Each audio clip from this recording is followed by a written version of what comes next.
Political recognition of the Assyrian genocide has been at the centre of ongoing political tension since the end of the First World War, as both the current Turkish Republic, in its denials, utilises the use of historiography, as well as governments recognising that the genocide did take place, such as the New South Wales Parliament. This essay focuses on the selective use of history used by both parties with the purpose of justifying their political stance on the issue. Please welcome our guest speaker, Mr. Blair Baggott, an Australian student undertaking an extension project on the Assyrian genocide. His topics: history as a weapon, an examination of the use of historiography as a tool to justify political positions in regards to the recognition of Assyrian genocide. Please welcome Mr. Baggott.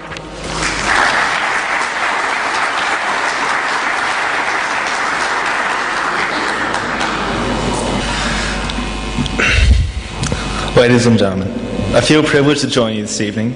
I feel honoured to be been asked to be part of it. I'd like to firstly thank Mr. Himishan for the invitation and organising for me to be a guest speaker here tonight, along with the Assyrian Universal Alliance, Australian chapter, and the Assyrian National Federation for putting together this seminar tonight. As I'm sure most of you can gather, I'm not from Assyrian heritage, nor am I an expert in the culture or in the history of the Assyrians.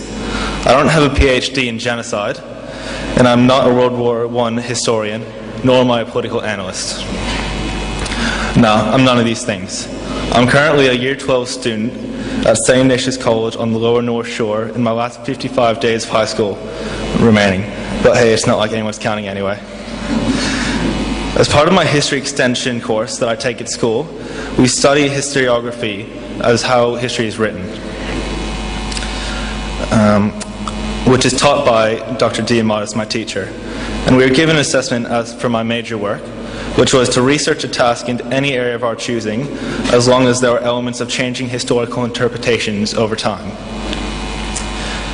This assignment allowed for me to design and conduct an investigation into an area of changing historical interpretation, and I was required to design and develop specific questions for the investigation that add to my own understanding of the debate.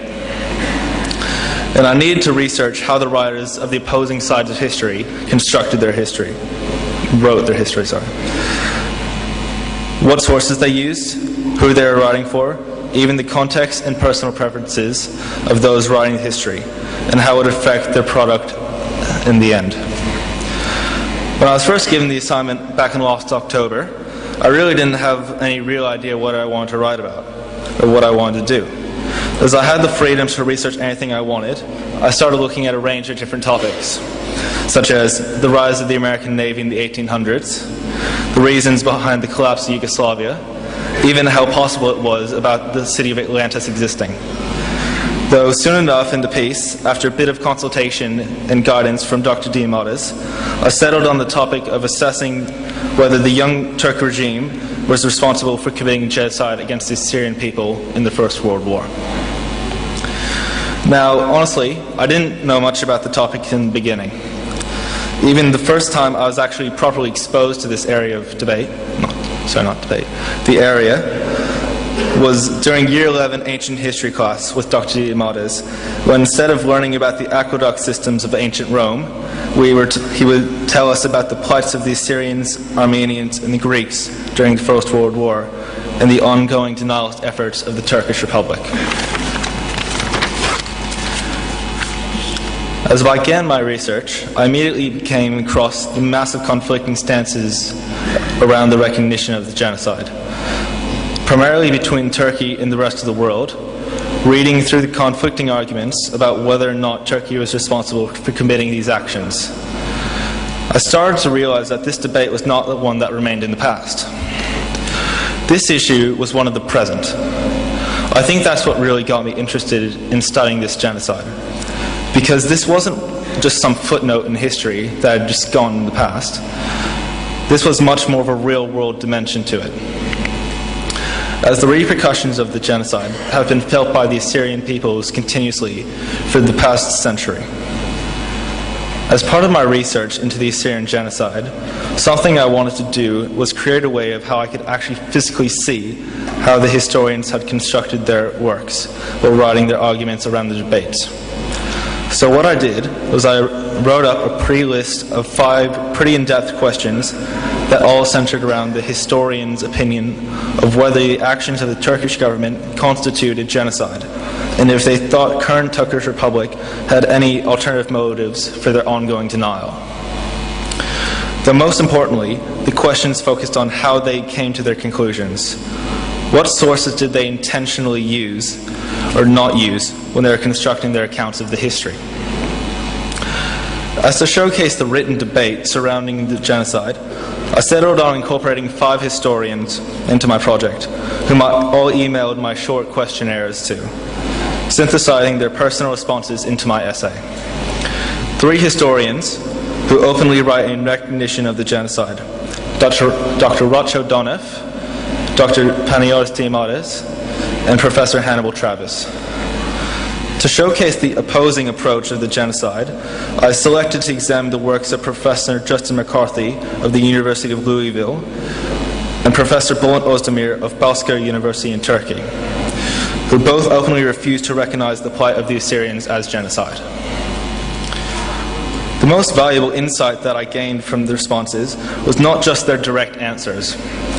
It was how that they supplied me with, but it was how they had answered the questions. How strongly they were convicted of whether or not actions of genocide was all variant to each individual. Even all 3 of the pro-recognition historians have slightly differing interpretations of what degree these actions compare to the definitions of genocide from the United Nations, and to take on the legitimacy of the actions by those who do not recognize it as genocide. As I further noted that this was a result of each historian using their own set of range of sources that they utilized. During this time, I had slowly been assembling my own paper from my different findings and research. During one of my copious numbers of rough drafts submissions to Dr. Diamandis, he came back to me with a new observation and suggestion. The style in which I had subconsciously been writing my essay seemed to be more focused on the current political and real-world aspect of the Assyrian genocide, and how the history had been written about the Assyrians was being used as a weapon both for and against recognition. So the focus of the essay shifted towards the selective use of history used by both parties with the purpose of justifying their political stance.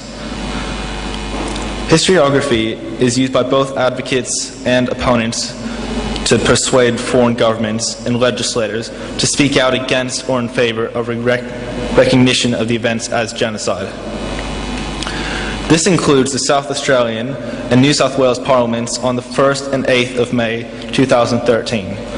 And the New South Wales Parliament passed motions officially recognising the Assyrian genocide being committed by the Turkish government in the First World War. And leading parliamentarians, such as Premier Beryl Farrell and the Honourable Fred Nile, formed the opinion that the Turkish government and their actions did not act in a defensive manner, and their actions did constitute the comparison to genocide in comparison to the United Nations definition.